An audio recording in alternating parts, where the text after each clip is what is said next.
Good afternoon. My name is Tekla, and this is UPFront. Welcome to the show. We have today a very special guest with us, who is a singer, quite renowned in a very short period of time, and her name is Tiffany McCall. Welcome to the show, Tiffany. So good to see you. Can we just start off by talking about your draw to music as an individual, as a person, and what got you into to this field of and this passion that you have for this field that you're in? Well, I've always been surrounded by music in my family. Even from growing up, my mom was like a director of churches, a Tri-City Church in Philadelphia, New Jersey, and Delaware, and she was always having me around different choirs and just being in church every day. It seemed like I was always surrounded by music. My father is actually a performer as well, and so music has always just been a big part of my life. And at first I wanted to be a dancer, so when I was younger, I just thought I was going to be a prima ballerina, and that was my dream. It was really the only thing I considered. Yes. But the older I got, my stature started to change, and I feel like I'm small in stature, but compared to a ballerina at like 11 or 12, you're not really supposed to be all curvy and everything like that. Right. And so I wasn't really encouraged to continue in that path, but I discovered that I knew how to sing. And I was singing in churches, and the love for singing and music just kind of grew from there. That makes me think about J-Lo, though. Remember when the dancers had to be all skinny and tall, and she totally changed the whole thing around. She sure did. Yay, J-Lo. But what about you say your father? What was his instrument of choice, or is he a vocalist as well? He's a vocalist as well. He sings more gospel music. And that's actually how him and my mother met. He wasn't really a big influence, but I think sometimes some things are genetic. So I totally wondered about that with you with the gospel, though, because I was like, wait a minute, not because I necessarily heard gospel when I was out and about listening to you the other night, but because of there's sort of an overtone of spirituality that comes out. Definitely. I have a strong sense of spirituality, and I've been told that that's conveyed through no matter what type of music that we sing. And I always have my band, let's pray together. And it's not so much a religious thing, but more of a spirituality, help us stay connected. You know what really made me tap into it? It's the energy. I was like, where is this energy source coming from? Yes. And I think when I have to pray before I perform, because I don't know if I'll be able to make a 3-hour show, 45 minutes each set, and by like 10 o'clock I feel like I'm gonna fall out, but somewhere I guess that higher power connects and just kicks in overdrive. From the outside looking in, at your performance, it is high energy. Yeah. That's one of the things and I was talking to a gentleman across the table the other night, and I don't know him, but I was like, do you feel the energy? He said, yes. Yeah. Yes. We try to do that. From everything from my song selection to just the way that I perform to my musicians, I try to keep the show high energy because it keeps people engaged and it's heartfelt. It is. Energy source. Let's talk a little bit about your band and about how you made that switch over. We'll just do one at a time. Let's start first of all with how you made that switch over to you said you grew up on gospel.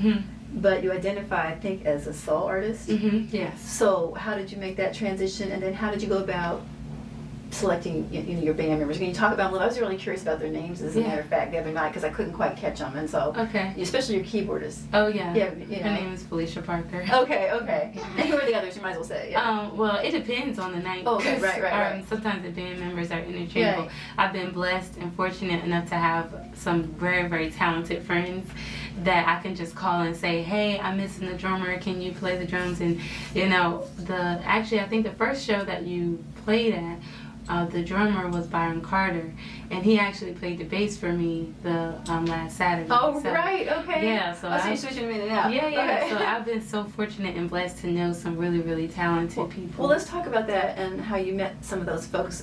You came from Philadelphia. Yes. Mm-hmm. And then what happened? Well, I went to a small little school, High Point University in High Point, North Carolina. And then life took me to Greensboro. I was working in the area, and I could sing. I went to school for music with a concentration in voice, and I've always been a singer. And so open mic nights drew me. And there was one open mic night that they called themselves Cousins in Greensboro, and they actually had a contest that they were going to start for their series of open mic nights on Wednesday. And it was just a way to kind of draw people into their open mic nights on Wednesday nights, and I actually was the winner of their first. What was that? What was the venue? At Churchill's on Elm Street in Greensboro. Okay. Yeah, so I was actually the winner, and that was what kind of introduced me to performing live, because I really wasn't performing live before then. And this was in 2015, 2014? This was in 2014, I believe. Yeah, 2014. Gosh, I can't believe it was that long ago. But yeah, so one of the prizes was a show. A debut show, and that was my first live show that I put on as winner of that contest. Well, how did you decide to focus on soul music as opposed to pop, or because I know, when you're performing, I'm like, wow, I hear everything. But I wasn't surprised to hear Beyonce, but I was surprised to hear Chaka Khan coming from such a young artist. I was like, whoa, Well, with that, it's kind of, you have to know your audience, and I don't know about anybody else, but spirituality is soul music. Soul music is spiritual music. Right. It just has a little, sometimes the words might be a little raunchy, or it might come from it might come from a high-spirited place, but that's soul, that's real life. Love is real life. Yeah. Love is spiritual. Love songs are, they come from an emotional place. Yes. Whether it's a good love song or a sad song or a heartbreak song, those all come from your soul, your spirit, things that you're connected to emotionally. So that's just inevitable. Gospel is an influence to all types of genres, from rock and roll to funk music to jazz music. So you find it very easy to transcend that way, because I'm connected to spirit. It allows me to go everywhere. Right. Very, very good. Very, very good. Let's talk a little bit about whether you're writing. Do you write music, your own music? I do. Okay. I actually am in the process of working on a project, so stay tuned for that. Excited. We're talking about an album now, right? Yes. Yay! Yes. I'm excited about it. It's newly in the works, but and they coming along. Maybe like some cover songs, some original songs, all original songs, or do you have a plan yet? Well, the album will be all original songs. Wow, so, yes. Really? Yeah. So for your first one, that's amazing to me. Okay, great. And so that's one reason why it takes so long for the first album to come out, or even to stay focused on it, because it's like a baby being birthed, and it's all original music, and so it has to come from a place. I'm all about, like I said before, spirituality and being connected. And my music, whether it be funny, whether it be a sad song or a love song or whatever, it all is connected to a place. Right. So if I'm not in that place, it's hard for me to produce that. I totally understand that. As a writer, I totally understand. Understand that. In fact, it's almost impossible to get it out. It's right. Very, very good. Very interesting. So, in terms of your background with the composition piece, did you take it, or did you just start writing on your own? You know what I mean? Is it like a formal training thing with you, with how you're approaching it? Some people are, and some people aren't, and it doesn't matter. I'm just curious. Not necessarily. Okay. I've always been a creative writer, and so creative writing,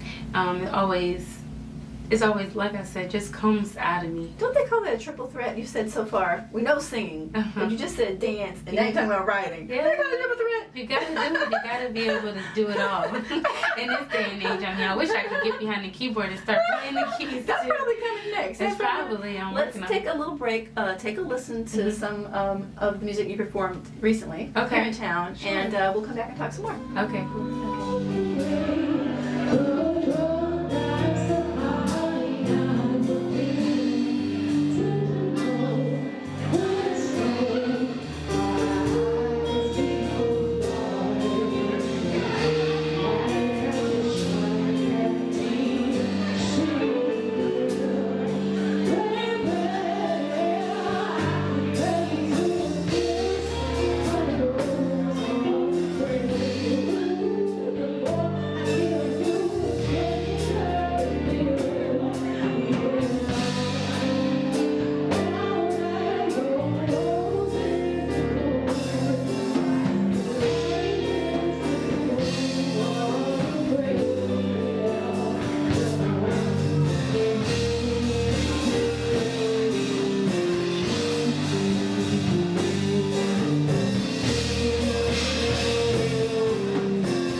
Welcome back to the show, and thank you for that lovely performance. I was so inspired the first time I saw you. I was like, whoa. Thank you. Thank you so much. Really wonderful. So let's get a little bit more of your perspective on what's happening in music right now as far as locally. How are you being received by the community here? You say you just came to town not too long ago, and to the state not too many years ago. Right. And what's the reception been for you in the wider community and then among other musicians? What's it been like? Well, actually, North Carolina is like my birthplace for live performing. I did a few live performances back home in Philadelphia, but I was very, very young, so it wasn't the same feel. But it's kind of where I started my career, so I kind of feel like it's home when it comes to my music. And I have such a huge family. I didn't have my biological family here in North Carolina, but I created a musical family here, which has kind of been my strength right there. All of my friends and everybody I know is a musician in some sort. Now, do these I saw a lot of young folks in the band. Do they come from High Point also, or no? They're all from various places. They all live in North Carolina. Depending on which night you're in, a few of them are local. Like my keyboardist, she does live now in Charlotte. Okay. And she's high energy also. Yeah. She's actually my musical director, so she keeps the band, she organizes the band, and she's kind of like the left side of my brain. Okay. Awesome. When I get into performance mode, it's kind of hard for me to do the business and the creative at times. Right. So she takes that and runs with it, and I kind of just let her do it. She's a musician, so she knows how to have that kind of conversation with organizing a band. I could feel that connection. I could feel it. It was really nice. Yeah, I always look to her like, what do I do next? Yeah, she keeps me on point. It doesn't look like that. No, it is like that. She keeps me on point. What about this is really, you may not feel quite, from my perspective, you're a very young person and extremely talented and a wide, like basically the world is your oyster as far as your career. What is your goal for your career? What is your plan? What is your path? Do you want to tour the whole world, or do you want to do, what do you want? My dream is, my goal is to be a live performer and to just perform all over the world. It's why it takes me so long to record, because recording is fun, but it's not like back in the days where they would have the whole band, the whole orchestra, full ensemble in the studio and we're all creating right then. It's all digital, and so I'm kind of like singing to computers or singing to nothing a cappella, and then you put my voice to the computer, and it's just not the same feel. So, I mean, of course I would love to, I'm going to be recording, of course, because people want to be able to hear it, but it's a different feel when you're live performing. I hear you say something that I'm picking up on anyway. It sounds like you're a collaborator. And you get a lot of energy. Not only do you give a lot of energy, but it comes both ways. Oh, definitely. It feeds me. Especially in the shows. I mean, the higher the energy of the music, it fuels me, and then people receive it. Like people are up dancing all night, and sometimes I can't stop. Like it's almost like a church service that gets to that pitch when everybody's spirit is just great. It's almost like that's what you did the other night. I was like, whoa, I feel this. That's the way it is. I mean, it's terrific. There are times where I just start giving people the mic and letting them just have fun, because it's just becomes so much fun. It feels less like work and more like I'm partying. You're right, and that's where the joy, they say the genius, I think it was Oprah who said it, but the genius in finding your work that you're supposed to is bringing joy to it, and that's when the excellence is going to happen. Definitely. So, and you definitely do that. And it's well received. I mean, that's a testament that I'm doing something right, because when I'm giving, I walk away from every show completely empty, depleted. I'm so exhausted. I can see that. And then I wake up the next day, and if it's a Saturday night, I usually do praise and worship in church. So. Well, tell me some folks that you would want to, just on the music scene today, that you would want to, or in the past that you want to play with. A lot of people tell me, well, I wanted to play with Prince, but you passed. So, or is there someone still that you would feel like are icons for you that you'd love to cover, open for, sing with? I mean, any names that come to mind? My top 3 right now would be Brandy, Beyonce, and Stevie Wonder. Wow. Yeah. That tells me a lot. Yeah, I actually, vocally, I study Brandy, and I try to emulate and absorb her control. But the performer, Beyonce is such an excellent performer. She knows how to captivate you. She draws you into her music, her song every time. So I'm always trying to catch the glimpses of that wherever I can. And then Stevie Wonder is just a phenomenal musician. Writer, he's all around. He's just everything. I know. He's just everything. It's true. Yeah, and his music, that mixture between funk and R&B, is me. That's me. Oh, nice. So, because that really helps me define. Because I was like, wait a minute, I'm feeling like a little bit like Erykah Baduish here, and you know what I mean. But we can be a little bit of everything. When I look at your, just looking at your Facebook, in terms of how you project your style, your outward style, not your singing. And I'm like, okay, so I see a cultural piece, and what is, everybody's such an individual and like a thumbprint. So everybody is slightly different. So it's so amazing to watch you as you're unfolding. You're already a rose, but as you're even just unfolding, and I've only known you 3 weeks. It's a beautiful thing, though. A beautiful thing. And you're conscious of it. What I'm interested in right now is that you're talking about actually being conscious of making these choices. It's all intentional. Yes. I embrace every piece of me on purpose. Wonderful. And I don't put myself in a box. I can start off in a slow, sultry, jazzy, and I'm perfectly comfortable in that, as well as getting a little sassy and sexy with another song and being sultry, and I'm perfectly comfortable in that, and I'm perfectly comfortable in rocking out and running some rap lyrics. I just try to embrace all of me. Well, that's one thing I haven't heard you talk a lot about, which is something that I love, is jazz. I wasn't going to bring it up because you just say, some of your souls are jazz. But I mean, but all of those things are connected. Do you do jazz? Yes. Okay. Yes. All right. I mean, I feel like I heard it, but then when you talk about it, you don't. Yeah. Well, all of those. That's why I don't like talking about genres, because it's not, jazz is R&B. There's R&B influence. I mean, there's jazz influence in R&B music all the time. There's gospel influence in jazz music and rock and roll music. It's all intertwined. So I don't really have a genre. When people ask me, "What's your genre of music?" I'm like a soulful, funky, jazzy, R&B, rock and rollish. Who is free? Yeah. Got it. Exactly. And they're like, that doesn't really make sense. I understand it. Yeah. And I like it. That's cool. Yeah. Thank you. Can't wait to see what you're going to do next. What's coming up on the horizon? We know about the album, but as far as where you're going to be playing this summer, or if you can't think of it right now, what's your Facebook? How can we get to you? Well, you can find me on T McCall Live on Facebook. It's at symbol, right? Yeah, I got tricked on that. T McCall Live. Yes. Because that's live music is who I am. Love it. And that's where I post all of my information, upcoming shows and events, flyers, things like that. Right, and I saw you I happened to see you at Sydney's, but you performed in Greensboro, you said, in other places as well. So yes. Very good. Got a question about whether or not we can get a sneak preview of some of your lyrics or not. Is there anything that you'd be willing to that you can think of off the top of your head, or even the kind of material that it is? So you're writing an album. What kind of material? Is it the more love songs?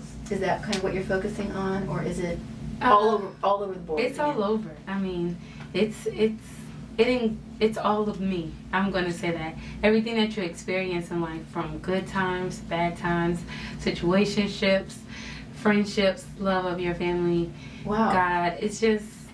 Oh, wow, you're pouring your heart and soul into this album. Yeah. And it's not going to be so... Give me a chill. Drawn down. It's fun. I'm a fun person, and my music is fun. Oh, I'm so excited. I cannot wait. I'm really excited to hear that. Awesome. I think we're running out of time. Okay. I'm so happy that you came. I do want you to sign my book. Okay. I do have a book now. Awesome. I used to do this off camera. Right. But now I'm like, shoot, I might as well do this on camera. I want all the legacies that come through here. Awesome. To sign your name so that we know that that I was here. That you were here. Of course, people are going to know that anyway. Right. But so that you were here with me. That's what. Awesome. Yes. Yeah. This, for the audience, you will hear a lot more about this young woman, I am sure. Please try to catch her out at the local venues. You will not be disappointed. You'll have a great time. So, thank you so very much, and this has been Upfront. It's a wrap for today, and we'll see you guys next time. Bye. Bye.